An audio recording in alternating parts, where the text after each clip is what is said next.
बाबा रामदेव जी कथा 11वीं शताब्दी में दिल्ली के एक राजा थे श्री अनंतपाल जी। उनके दो पुत्रियां थी कमलाबाई और रूप सुंदरी बाई।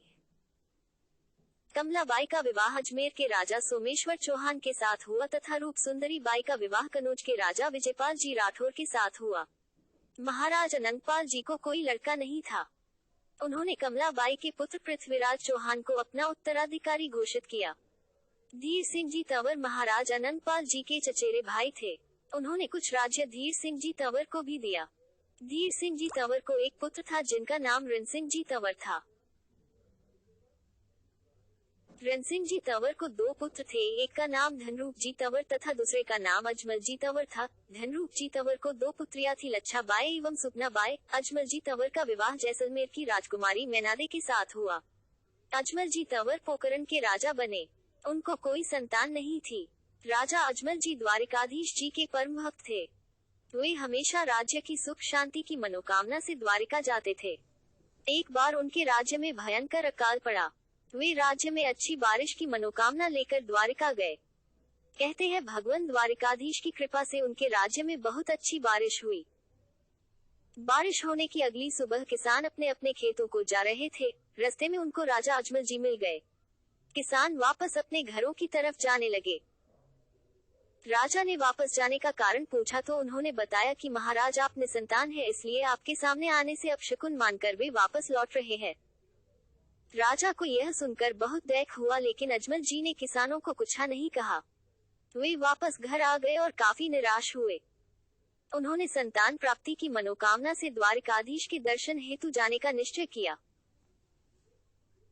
वे भगवान द्वारिकाधीश के प्रसाद हेतु लड्डू लेकर गए। मंदिर में पहुंचकर राजा अजमल जी ने अत्यंत दुखी होकर भगवान द्वारिकाधीश की मूर्ति के सामने अपना सारा दुख कहा। अपना दुखड़ा भगवान को सुनाने के बाद राजा अजमल जी ने बड़ी याचक दृष्टि से भगवान की मूर्ति को देखा। भगवान की मूर्ति हंसती हुई सी देखकर अजमल को गुस्सा आया और उन्होंने लड्डू फेंका, जो मूर्ति के सिर पर जा लगा। यह सब देखकर मंदिर का पुजारी अजमल जी पागल समझकर बोला कि भगवान यहाँ नहीं है, भगवान तो समुद्र में सो रहे हैं। अगर आपको उनसे मिलाना है तो समुद्र में जाओ। राजा अजमल जी बहुत दुखी होने के कारण पागलपन से समुद्र के किनारे गए और समुद्र में कूद गए।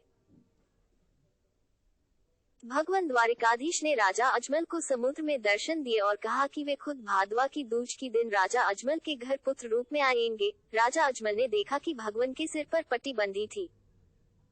राजा अजमल जी ने पूछा, भगवान आपको और ये चोट? भगवान ने कहा, मेरे एक भोले भक्त ने लड्डू की मारी। यह सुनकर अजमल जी शर्मिंदा हुए। राजा अजमल जी भगवान से बोले, भगवान मुझ अज्ञानी को कैसे पता होगा कि आप ही मेरे घर आए हैं? तो भगवान ने कहा, जब मैं तेरे घर आऊंगा तो आंगन में कुमकुम के पैरों के निशान बन जाएंगे, मंदिर का शंख अपने आप बजने लगेगा। राजा अजमल जी खुशी खुशी घर लौटे और रानी को सारी बात बताई। कुछ दिन बाद राजा अजमल के घर एक लड़का हुआ जिनका नाम ब्रह्मदेव रखा गया। भगवान के कहे अनुसार ही भादवा की दूज के दिन भगवान द्वारिकाधीश ने राजा अजमल के घर रामदेव के रूप में अवतार लिया। जय अजमल घर अवतार की।